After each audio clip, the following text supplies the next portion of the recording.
So with that being said, we'll punch up Ryan Rothstein, Sports Radio WIP on air host, Philadelphia CityCast, presented by Bet Rivers, and of course, at Visa Live, at WiseRye on Twitter on this Wednesday, which has turned out to be a extremely, extremely cold and nasty day down the shore.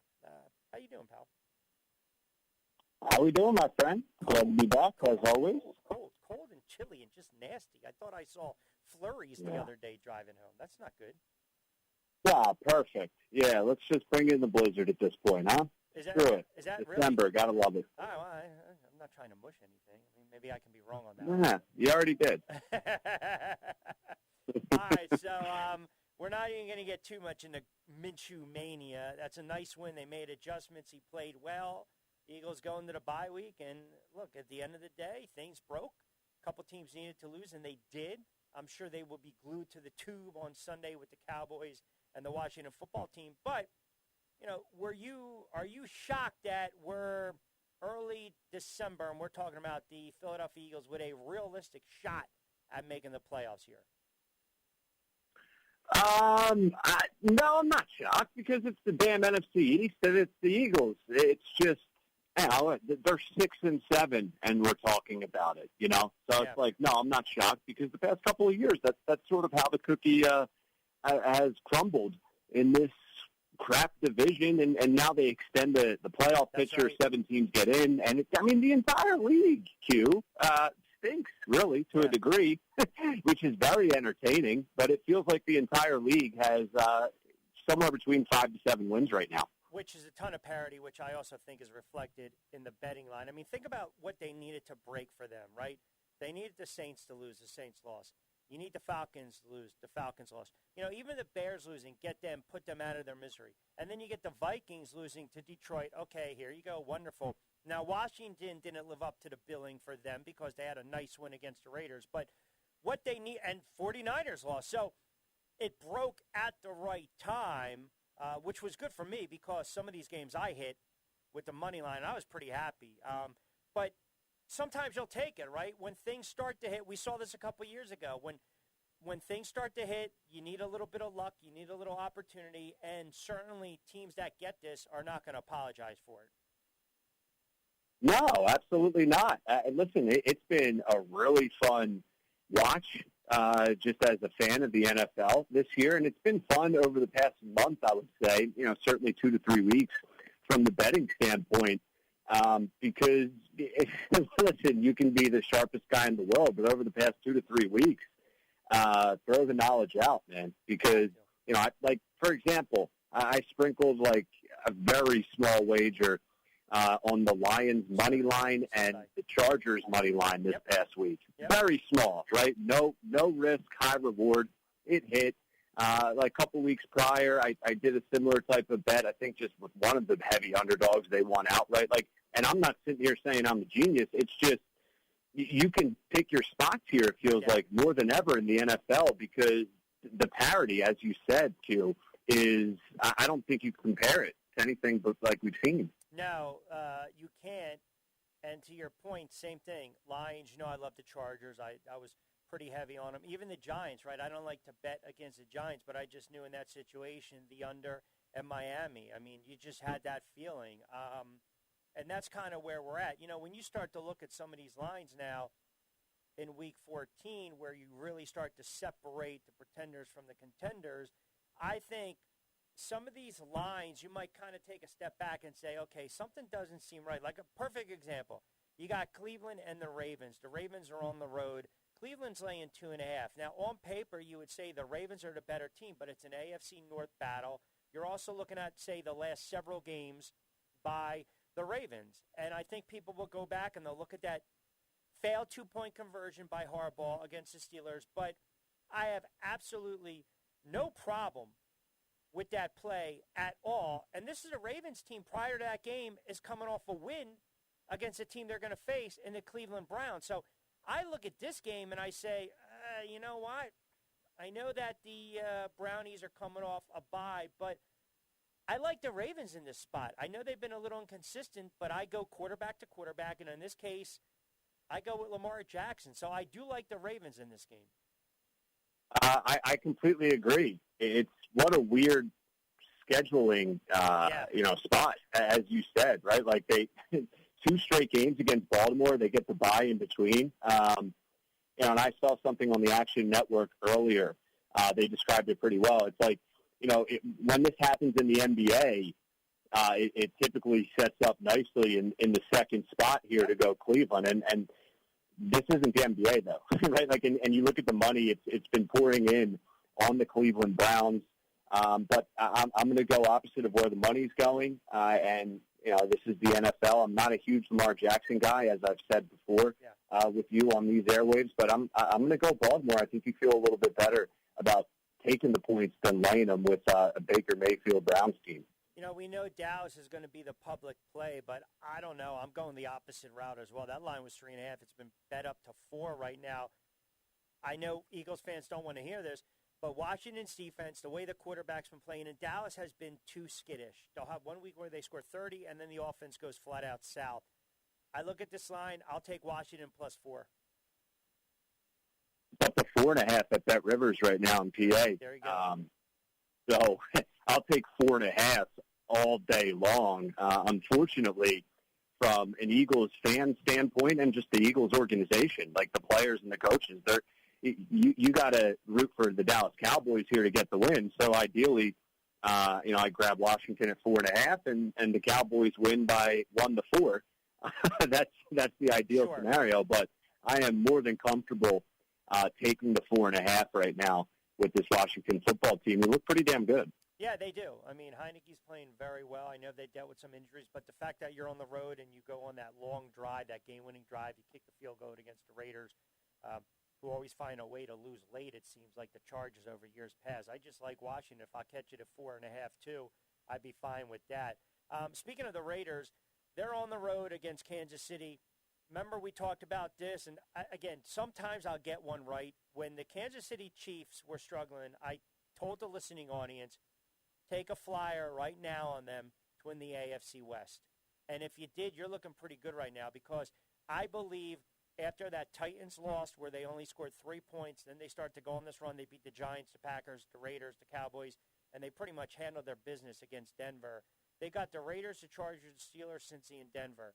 It's not going to shock me if they rip off, 9, 10 wins to close out the season and say get to 12-4, 12-5.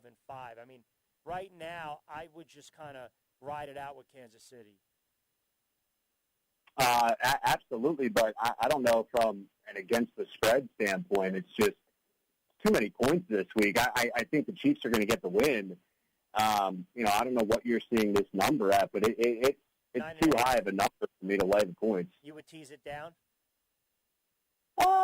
No. I mean, I would look to take the Raiders with the points. Yeah. I feel good about this Raiders team covering. Listen, for all the reasons that we just mentioned to start this conversation, I'm not a huge Raiders fan right now. The Chiefs have won 5 straight. I'm certainly expecting them to win this game and probably win a couple more. But double digits, man, that's a lot of points. I see what you're saying. That's a lot of points. No. In the NFL. You bring up a good point too, right? Because like you said, like we talked about Dallas and Washington. If you go with the Raiders and the Chiefs win, wonderful. As long as the Raiders cover, the Chiefs are still in their winning ways. I don't know, man. There's going to be a week or two where we're going to see this 35 or so point explosion. I don't know what the weather's going to be like. That's kind of factored in my play on Monday night, which I kept driving home even last Wednesday to people, take the under and take New England. I don't know what the weather's going to be like with some of these games, but that always kind of factors into some of my decision-making. I just think the Raiders are just in a spot right now where there are 3 teams that I'm not going to bet if I don't know the health or status of their players. The Saints with Kamara, right?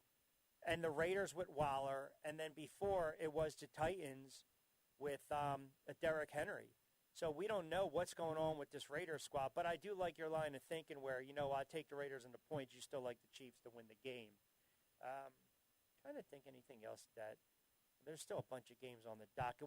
How about the Giants and the Chargers? The Giants are going with Jake Fromm from State Farm after their debacle the other day.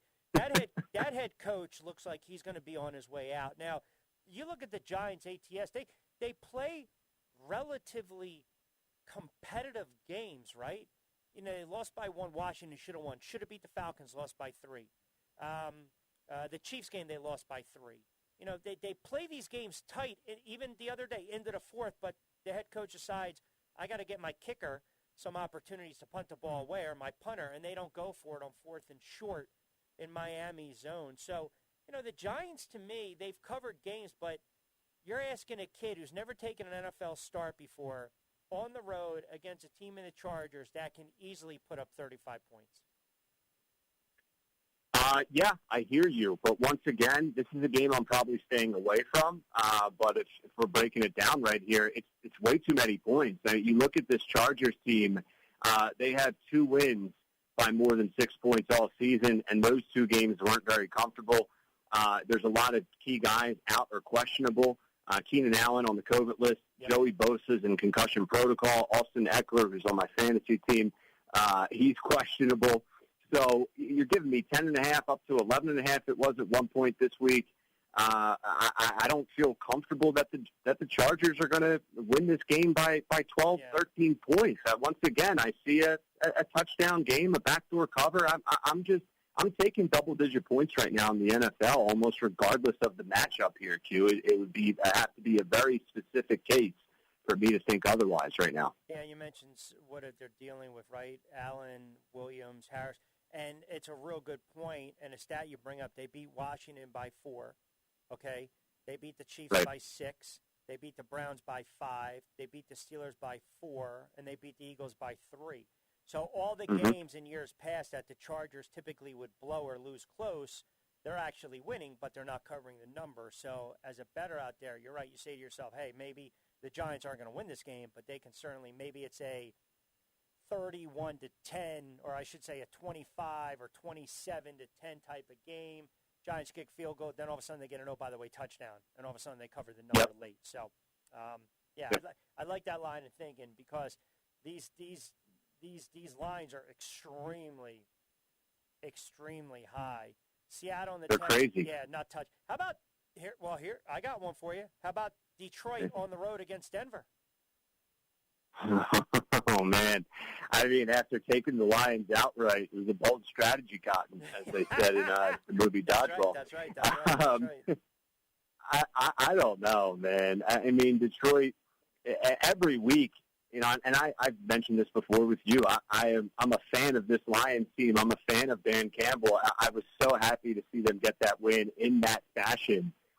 Dan Campbell dedicated the game ball to the victims in the Oxford High School shooting, which was such an awesome moment. He was 0-10 all year. He finally gets a win. His team gives him the game ball. He gives it to the Oxford High School. I'm just a big fan of them. I don't know if he's going to have a job after this season. Jared Goff is nothing special, but there's just something about him that I find myself rooting for him. Does that mean they cover this number on the road against Denver after that win? I don't know. I mean, can't you see Detroit grabbing 2 or 3 more wins before this season's over? I'm not saying they're going to win this game outright, but this is a game I stay away from. I probably lean with the Lions once again, though, if I have to make a pick. San Francisco, bad loss against Seattle, against Cincinnati. That just, again, slow starter against the Chargers. San Francisco's on the road laying 1.5 points. And I'm assuming that's because we still don't know the status of that, the pinky of Joe Burrow? Yeah, this is a tough one. I don't know. How are you feeling about this essential pick-em? I mean, the Niners have looked better as of late. They just, they do what they do. They're well coached. They'll run the ball, and they try and defend you. They obviously have some weapons in some key spots. And I don't know what to make of the Bengals right now at this point. Do you? Yeah, I don't. No, I don't. But if that was a 1 o'clock game, I'd probably go a little more heavier on Cincinnati with the 49ers, even though they're being a road favorite, 3 or less. But again, it's all about making that trek across country. It's 4:25 kickoff. People might say, well, that really doesn't hold a lot of water and weight. Yeah, it does. And you mentioned Cincinnati is a team that you can't figure it out. See, the 49ers need to win. Cincinnati maybe has one more game that they can stub their toe, but Cincinnati right now is at 6-6. So, They see it too, right? Because they've got the Falcons, the Titans, the Texans. The Titans without Henry, beatable team. 3 very winnable games. So they can get this one to get to 9. That might be enough. Where they screwed themselves was losing to Seattle. Yeah, that was a horrific loss. And listen, we talked a little bit about Washington, the NFC East. Listen, there's 3 teams in my mind, and it's pretty obvious if you just look at the standings. But still, I see this playing out this way up into the finish line here of the season. It's San Francisco, it's Washington, and it's Philadelphia vying for that 7th and final wild card spot. So this is must win now for San Francisco the rest of the way. Still valid points that you make with Cincy, but just something to consider when looking at this one. The Buffalo game against Tampa reminds me of Buffalo, New England. Something's amiss, right? Because you looked at that line, and the Bills were favored, and New England ran the ball, 40-something odd times. Quarterback threw it 3 times. They won the game handily. You got Tampa Bay 5-0 at home, right? It's a rested team, and they're laying 3.5 against a Bills team that has a broken offense. I mean, I don't know. If I would be much more comfortable grabbing this at 3, but I would also be confident taking Tampa Bay at 3.5. Oh, absolutely. Finally, I'm willing to lay the points, I should say. I've just been taking points here this whole conversation. But Buffalo seems like, I don't know if a mess is a little bit dramatic to describe them, but the Bucs, they have the MVP right now, and Tom Brady. It's amazing. They're 5-0 at home, like you said. 4 of their 5 wins have been by 20 points or more at home. The Bills, they need their defense to really show up in this one, and they need Josh Allen and this offense to sort of keep up with the Bucs. I can't bet on either of those things or both of those things to happen. I think you feel really comfortable laying a short 3 here. No, their offense is broken, man.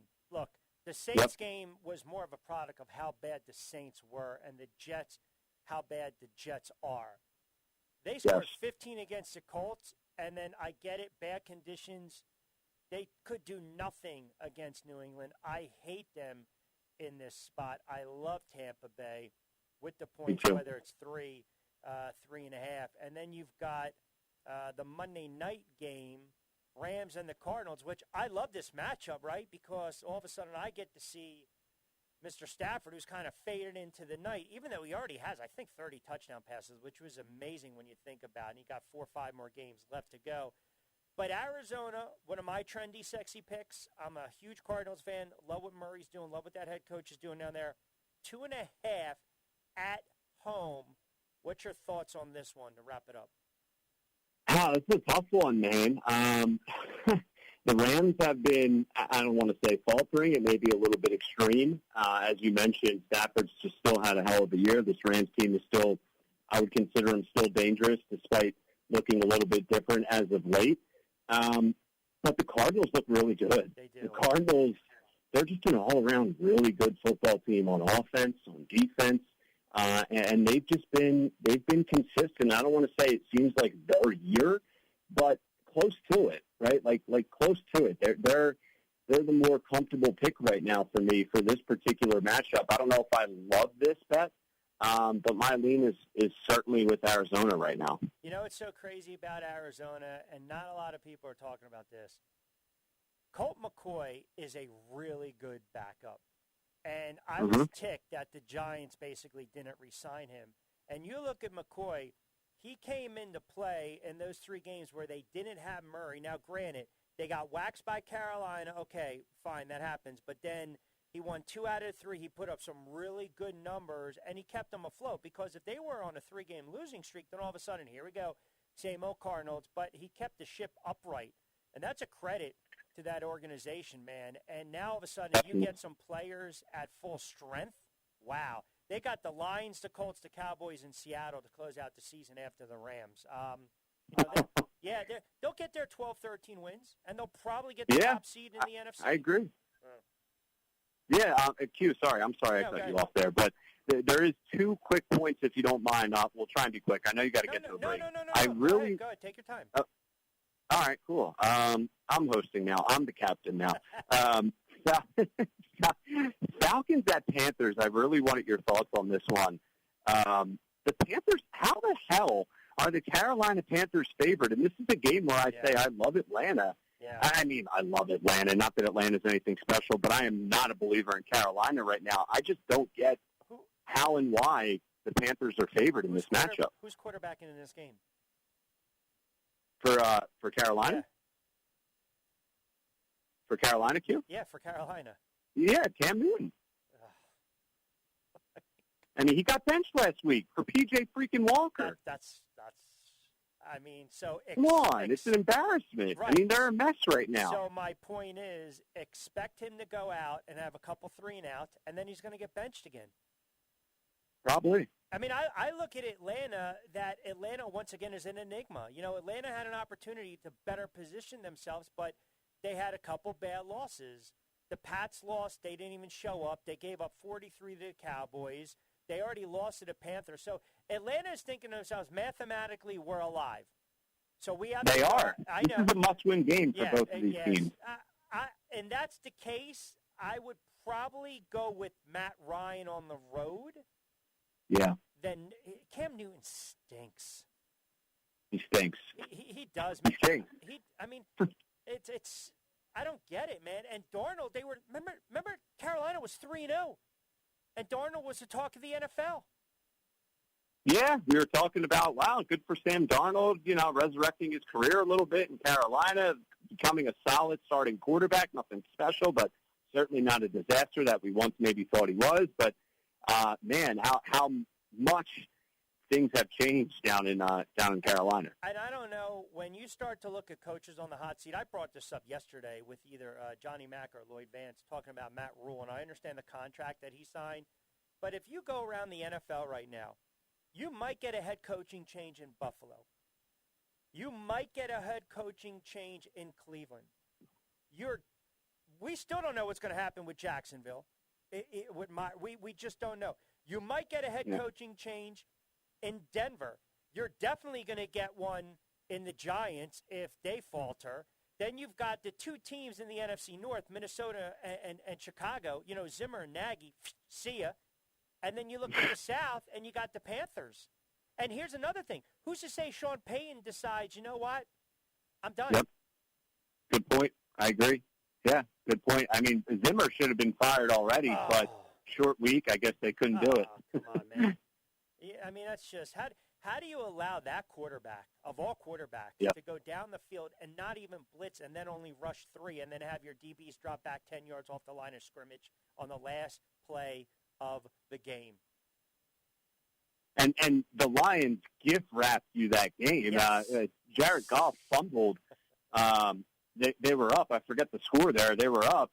Jared Goff fumbles. Minnesota goes down. I can't remember if it was a field goal or a touchdown, but to essentially win the game, not so fast, my friends. We all know what happened there once the Lions got the ball back. Just absolutely horrific if you're the Vikings. Are you as tired as I am of all these players I want to play with Ben Simmons? Yeah, that's the last thing I wanted to talk about with you, because I thought you brought up a good point and topic of conversation as far as is he a bust? But yeah, my goodness, what's Damian Lillard thinking there? He's really desperate, huh? My goodness. Yeah, well, I mean, listen, sometimes these guys want to get out. And that's what I'm saying. Like, how would you define I don't know if it's a bust per se, but I think it's an underwhelming, right, frustrating type of tenure if or when he gets traded. That's why, and the reason I had this conversation where I threw it out there is because I'm talking in the NFL with some of these players. And Saquon right now, unfortunately because of the injuries, he looks like a bust. That draft pick was a bust. And I started to look at some running backs over the last 25 years. And then I started to look at NBA players. And I said, it's different in the NFL as opposed to the NBA. Guys can be borderline all-stars and have decent careers, but maybe never fully live up to potential. So I don't know where we're at with Ben Simmons. Is it not living up to the potential? Is it a disappointing tenure? Or can you sit there and say he's a bust? And we forget he also missed his rookie season. I mean, where are you with Simmons in that regard, in that respect? It's a very unique situation for bust and how it's typically defined and perceived and looked at and assessed. On the surface, the answer is no. Ben Simmons is not a bust. This is an all-world defender. This is a multiple-time All-Star. This is a guy that's done a lot of good things from an individual standpoint. So, no, he is not a bust in that fact.